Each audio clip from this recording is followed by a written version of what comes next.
Maintenant, on est dans une situation où c'est ce que vous dites qui renforce l'extrémisme. Quand vous dites que l'immigration pose un problème, il faut aussi parler des avantages de l'immigration. Parce que moi, quand je travaille en France, je paye mes impôts ici. Donc les étrangers qui sont là, il y a une partie qui peut travailler et envoyer au pays aidé. La majorité paye ses impôts, s'installe dans vos pays, enrichit vos pays. Donc ce sont des citoyens productifs. Après, il faut voir, il y a une minorité qui vient, il y a des morts, certes. Mais je voulais souligner une chose. Le discours que vous avez, il est encore légitime tant que l'Afrique restera muette. Et moi, aujourd'hui, je voulais m'indigner pour le silence de l'Union africaine. Les gens là qui meurent sur les plages, et je mesure mes mots, si c'était des Blancs, la terre entière serait en train de trembler. Ce sont des Noirs et des Arabes. Alors eux, quand ils meurent, ça coûte moins cher. Ici, j'étais venu en 2008 et j'avais dit, l'Union européenne, avec ses flottes de guerre, avec son économie, je vous dis une chose, si on voulait attaquer nos pays ici en Occident, il y aurait des moyens de se défendre. Donc si on voulait sauver les gens dans l'Atlantique, dans la Méditerranée, on le ferait. Parce que les moyens qu'on a mis pour Frontex, on aurait pu les utiliser pour sauver les gens. Mais on attend qu'ils meurent d'abord. C'est à croire que le laisser mourir est même un outil dissuasif. Et je vais vous dire une chose, ça ne dissuade personne. Parce que quelqu'un qui part et qui envisage l'éventualité d'un échec, celui-là peut trouver le péril absurde et donc l'éviter. Mais celui qui part pour la survie, qui considère que la vie qu'il a à perdre ne vaut rien, eh bien celui-là, sa force est inouïe. Parce qu'il n'a pas peur de la mort. C'est exactement pourquoi il faut fermer des frontières complètement. Il faut sauver l'Afrique et sauver l'Europe. Vous ne pourrez pas rester comme vous ne resterez pas comme des poissons rouges dans la forteresse européenne. La crise actuelle nous a démontré ça. Au jour d'aujourd'hui, l'Europe ne sera plus jamais épargnée tant qu'il y aura des conflits ailleurs dans le monde. L'Europe ne sera plus jamais opulente tant qu'il y aura des carences ailleurs dans le monde. On est dans une société de la mondialisation où un Indien gagne sa vie à Dakar, un Dakarois gagne sa vie à New York, un Gabonais gagne sa vie à Paris. Que ça vous plaise ou non, c'est irréversible. Alors trouvons une solution collective ou bien déménager d'Europe parce que j'ai l'intention de rester. Quand quelqu'un part, c'est comme quelqu'un qui est élu, choisi, peut-être le plus débrouillard. Et il y a tout un clan ou toute une famille qui pose son espoir sur cette personne-là.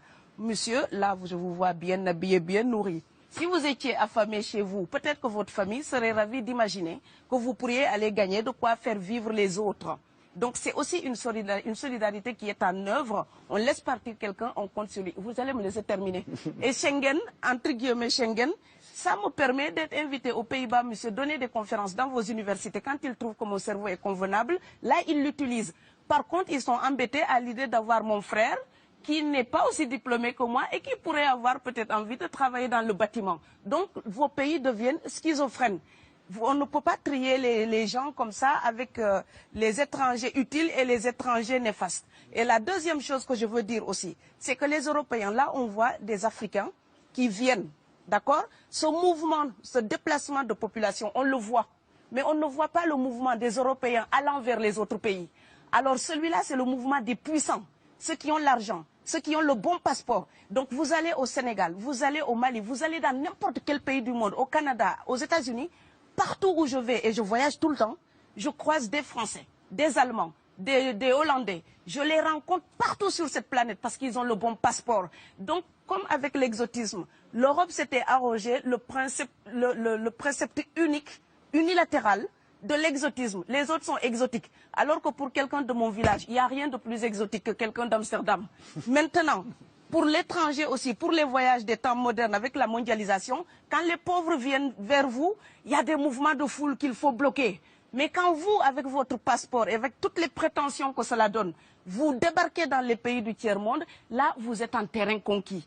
Donc, on voit les pauvres qui se déplacent, on ne voit pas les riches qui investissent dans nos pays. L'Afrique se développe en taux entre 5 et 10%. Ce n'est plus de la progression, c'est de la surchauffe.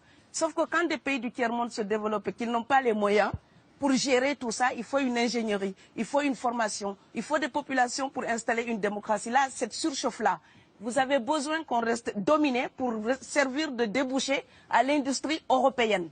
Alors il faut arrêter l'hypocrisie. On sera riches ensemble ou on va se noyer tous ensemble. Et je pense que l'Afrique et l'Europe, par exemple, sont là comme des enfants qui se regardent à travers un miroir déformant. Il serait enfin temps qu'ils se respectent, qu'elles se respectent suffisamment pour que l'Europe arrête de nous envoyer ses déchets industriels pour construire avec nous de véritables industries, pour que l'Europe participe à ce développement et que l'Afrique, 60 ans après les indépendances, arrête de dire c'est la faute des autres. Au bout d'un moment, indépendance, c'est responsabilité. Si nous sommes vraiment indépendants en Afrique, nous sommes aussi responsables de notre destin. Et ça ne se fera pas sans les Européens et l'Europe ne s'en sortira pas sans l'Afrique parce que sinon nous serons un boulet que vous traînerez. Donc ce monde-là est lié et je pense que l'entente, je rêve d'une entente, d'une fraternité. Oui, je sais, ça fait bisounours. Mais il me faut garder cette utopie-là pour garder le courage d'écrire toutes les nuits. Parce que j'ai fait le vent de l'Atlantique il y a bientôt 12 ans. Aujourd'hui, à l'époque, quand je parlais de dizaines de morts dans l'Atlantique, on me disait « tu exagères ». Maintenant qu'on les ramasse par milliers, je suis absolument triste de devoir réaliser tout simplement qu'en tant qu'auteur, je ne fais que répondre à l'injonction de Schiller. La dignité de l'homme est remise entre vos mains, gardez-la.